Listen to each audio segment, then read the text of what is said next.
रुको, नदी में मत कूदना, भयानक तूफानी बाढ़ चली है।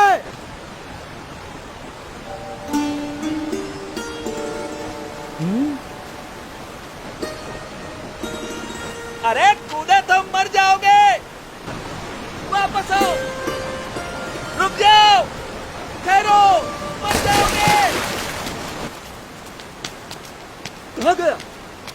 लगता है पानी के भंवरों ने उसे खींच लिया, डुबो दिया। इतनी भयानक बाढ़, उसका जीवित रहना असंभव। मर गया बेचारा। कहाँ गया वो बच्चा?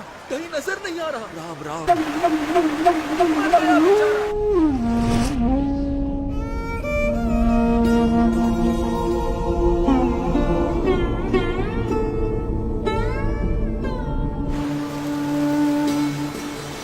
कहीं नजर नहीं आ रहा। पानी के भंवरों ने उसे खींच लिया। राम राम।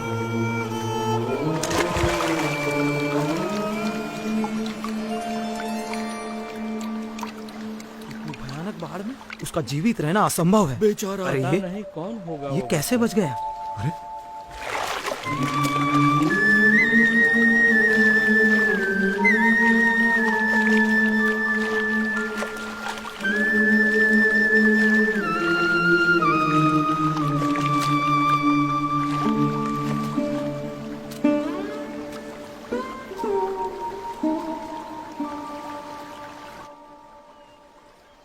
आप इतनी सहजता से इतनी तूफानी बाढ़ में कैसे कूद गए?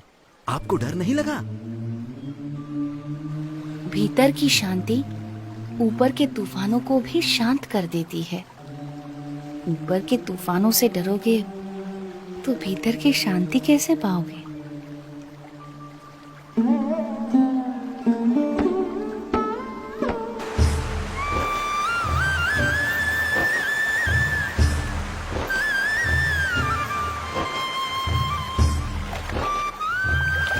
नीलकंठ वर्णी के निरंतर अथक रूप से चलते चरण उन्हें जहां भी ले जाते थे, वहां कोई न कोई किसी न किसी रूप में उनसे जुड़ जाता था। बरेली गांव में भी कुछ ऐसा ही हुआ। अरे पिछले साल तो इतनी बाढ़ आई थी कि गांव के सारे घरों में पानी घुस गया था। यहाँ तक कि हमारे खेतों में भी फसल बर्बाद होते होते रह गई थी। हम भी अपनी भेड़ बकरियों को बड़ी मुसीबत से बचा पाए थे। वैसे भी कुदरत के सामने हम क्या कर सकते हैं? जो भगवान चाहेंगे वही होगा, सब उसके हाथ में है। हाँ, सो तो है।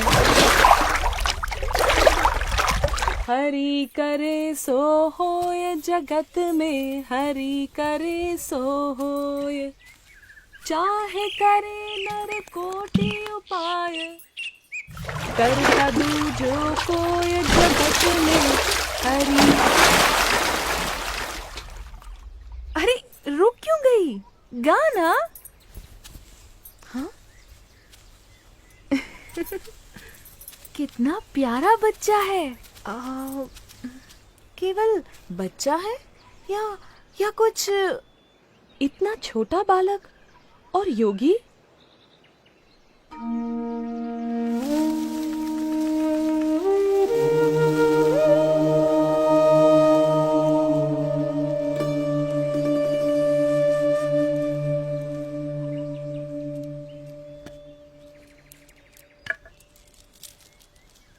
बेटा, तुम कौन हो? तुम्हारा नाम क्या है? यूं तो सारे नाम मेरे ही हैं, पर आप चाहें तो मुझे नीलकंठ बुला सकते हैं। नीलकंठ? पर तुम यहाँ क्या कर रहे हो बेटा? तुम्हारा घर कहाँ है? उस घर का तो मैं त्याग कर चुका हूँ, फिर भी मैं जहाँ भी हूँ घर में ही हूँ, क्योंकि मेरा घर तो सारा विश्व है। पर इतनी छोटी उम्र में तुमने अपनों को क्यों छोड़ा? सबको अपनाने के लिए, जो भटक गए हैं उन्हें घर वापस लाने के लिए। तुम हो तो इतने छोटे से, पर बातें बहुत बड़ी बड़ी करते हो।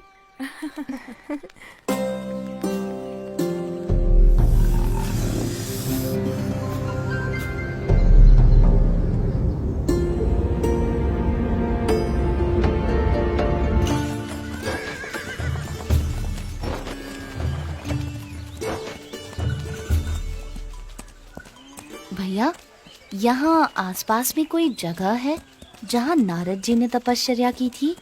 हाँ, उस जगह का नाम ही नारद वन है। यहीं से उस तरफ का रास्ता पड़ता है।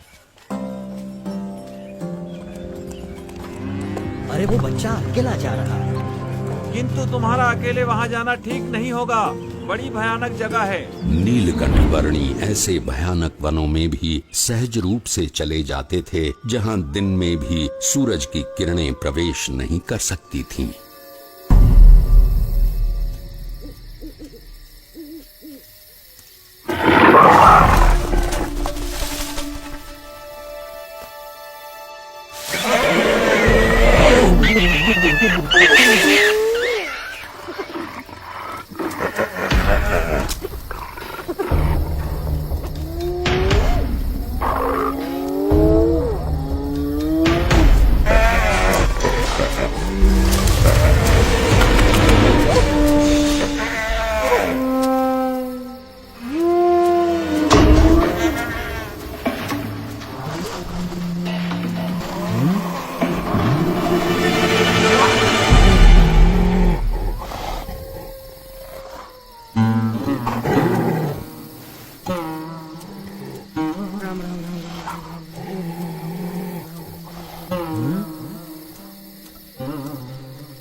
सुबह हो या शाम, दिन हो या रात, ऐसे अनेक बीहड़ वनों को पार करते हुए, कईयों को अपने स्वरूप की स्मृतियां देते हुए कुछ दिनों की यात्रा के बाद नीलकंठ वर्णी नारद वन आ पहुंचे।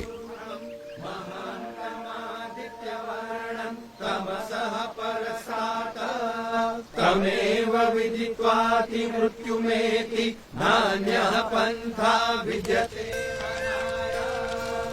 उलुक एवेदगुम्।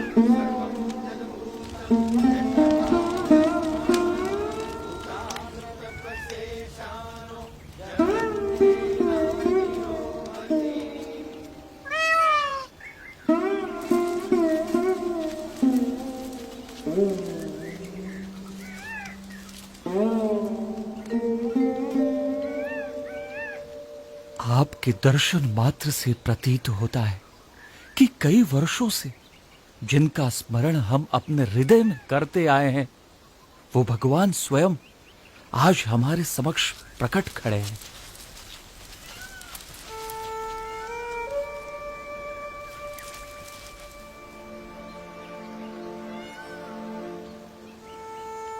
आप सबने परमात्मा की प्राप्ति का जो मार्ग चुना है, उसी में मनुष्य जीवन की सार्थकता है। ये मार्ग विकट है, पर हमें इस मार्ग पर चलते रहना है। चाहे कितनी भी समस्याएं आए, कितनी भी बाधाएं आए, और मृत्यु भी क्यों न आ जाए, किसी भी परिस्थिति में हमें उठ खड़ा होना है। सच्चे भाव से, सच्ची लगन से परमात्मा प्राप्ति के मार्ग पर चलते रहना है, तो परमात्मा कृपा करके हर अंधेरे को दूर कर हमारे जीवन में उनकी प्राप्ति की सुबह लाएंगे।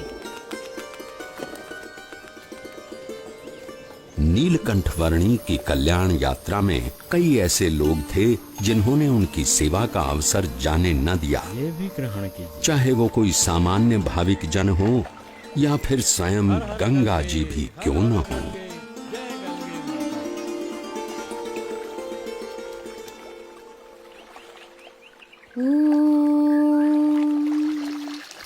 भूर्भुवः स्वः तत्सवितुर्वरेण्यं भर्गो देवस्य धीमहि धियो यो नः प्रचोदयात्।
पद में दृढ़ प्रीति, संत विनय करता करारे, प्रभु पद में दृढ़ प्रीति।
हरिद्वार में यहां आपको कोई शांत जगह नहीं मिलेगी।